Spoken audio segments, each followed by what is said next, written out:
Halo, assalamualaikum warahmatullahi wabarakatuh. Pada video kali ini saya akan membahas mengenai peradaban awal di Kepulauan Indonesia pada mapel sejarah Indonesia kelas 10 SMK. Simak penjelasannya ya. Seperti kita ketahui bahwa Indonesia terletak di persimpangan tiga lempeng benua, Eurasia, Indo-Australia, dan Pasifik. Pertemuan ketiganya menciptakan tekanan sangat besar pada lapisan kulit bumi. Akibatnya, lapisan kulit bumi di wilayah ini terdesak ke atas, membentuk paparan-paparan yang luas dan beberapa pegunungan yang sangat tinggi. Secara geografis, Indonesia terletak pada rangkaian cincin api atau Ring of Fire yang membentang sepanjang lempeng Pasifik, yang merupakan lempeng tektonik paling aktif di dunia. Sehingga Indonesia kerap mengalami gempa bumi dan letusan gunung berapi. Selanjutnya, zaman sebelum mengenal tulisan. Manusia purba tidak mengenal tulisan dalam kebudayaannya. Periode kehidupan ini disebut dengan zaman pra-aksara. Pra-aksara berasal dari dua kata, pra yang berarti sebelum, aksara yang berarti tulisan, sebelum mengenal tulisan. Nah, apa bedanya dengan zaman prasejarah? Zaman pra-aksara dan zaman prasejarah merupakan hal yang sama. Pra-aksara merupakan istilah baru yang digunakan untuk menggantikan zaman prasejarah. Penggunaan istilah prasejarah untuk menggambarkan perkembangan kehidupan dan budaya manusia saat belum mengenal tulisan kurang tepat. Pra berarti sebelum dan sejarah adalah sejarah. Artinya sebelum ada sejarah, sebelum ada aktivitas kehidupan manusia. Dalam kenyataannya, sekalipun belum bisa mengenal tulisan, manusia pada zaman dahulu sudah melakukan aktivitas seperti biasa. Oleh karena itu, para ahli mempopulerkan istilah zaman pra-aksara menggantikan zaman prasejarah. Zaman pra-aksara adalah masa kehidupan manusia sebelum mengenal tulisan. Istilah yang mirip dengan pra-aksara adalah nirleka. Nir berarti tanpa, leka berarti tulisan. Zaman pra-aksara sudah dimulai sejak manusia ada. Zaman pra-aksara berakhir setelah manusia mengenal tulisan. Jika kita ingin melakukan kajian tentang kehidupan zaman pra-aksara, para peneliti dapat menggunakan metode penelitian ilmu arkeologi dan ilmu geologi serta biologi. Ilmu arkeologi merupakan bidang ilmu yang mengkaji bukti-bukti atau jejak tinggalan fisik seperti lempeng artefak, monumen, candi, dan sebagainya. Ilmu geologi digunakan untuk mengkaji usia lapisan bumi, sedangkan biologi berkenaan dengan kajian tentang ragam hayati atau biodiversitas makhluk hidup.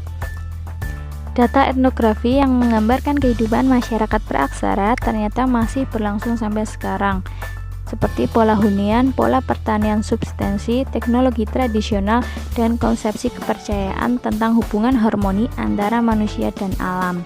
Kebiasaan pada zaman pra-aksara bertani, merambah hutan, hidup berpindah-pindah, dan tebang pohon lalu dibakar tidak memberikan dampak yang besar pada lingkungan sekitar karena mereka hanya menggunakannya untuk sekedar memenuhi kebutuhan hidup. Kapan zaman pra-aksara berakhir? Zaman pra-aksara berakhir ketika manusia sudah mengenal tulisan. Untuk Indonesia memasuki masa aksara sekitar abad ke-5 Masehi. Hal ini tentu lebih terlambat dibandingkan di tempat lain, misalnya Mesir dan Mesopotamia yang sudah mengenal tulisan sejak sekitar 3000 sebelum Masehi. Dengan memahami prasejarah atau zaman pra-aksara, kita menjadi mengerti akan beberapa hal. Yang pertama, bahwa kesadaran akan asal-usul manusia, kesadaran kolektifnya tentang asal-usul dan penghargaan terhadap tradisi. Yang kedua, belajar dari pengalaman kegagalan mereka, dan yang ketiga, sebagai inspirasi. Selanjutnya akan kita bahas mengenai terbentuknya Kepulauan Indonesia. Yang pertama, kita awali dulu dengan teori tentang penciptaan bumi. Ada teori terkenal tentang teori penciptaan bumi, yaitu The Big Bang Theory. The Big Bang Theory atau teori dentuman besar atau teori ledakan besar dikemukakan oleh seorang ilmuwan besar Inggris, yaitu Stephen Hawking. Berdasarkan hipotesis teori Big Bang atau dentuman besar, proses terbentuknya bumi berawal dari puluhan miliar tahun yang lalu, bahwa alam semesta mulanya berbentuk gumpalan gas yang mengisi seluruh ruang jagat raya.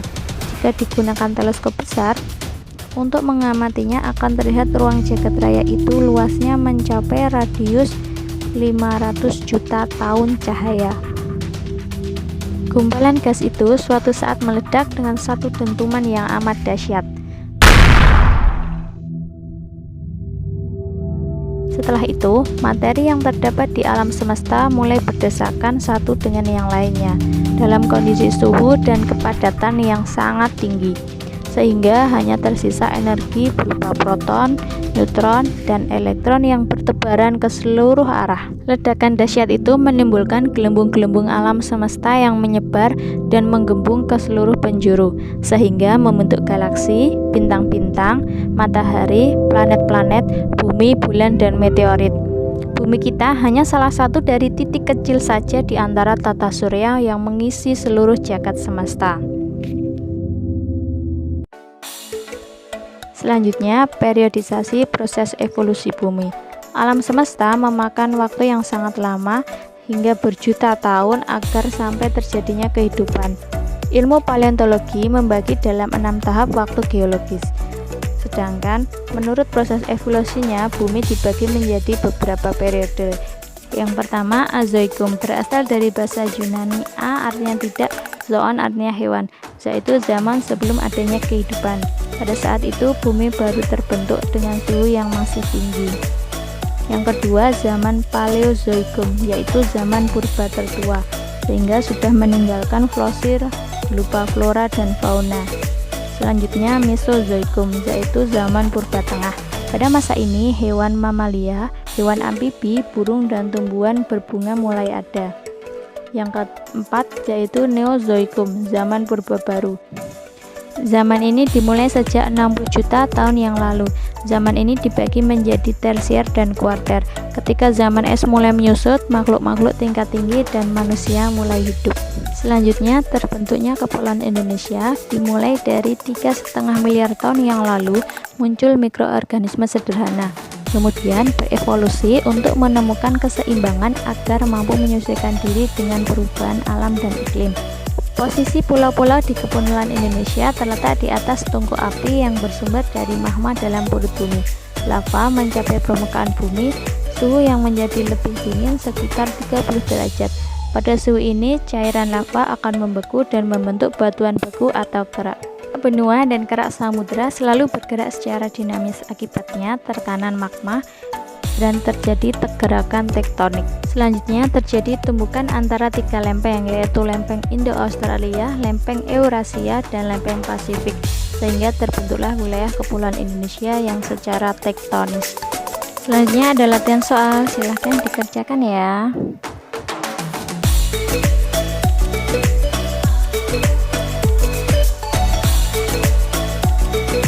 Terima kasih sudah menonton, semoga bermanfaat. Jangan lupa like, comment, share, dan subscribe. Sampai jumpa di video selanjutnya. Bye.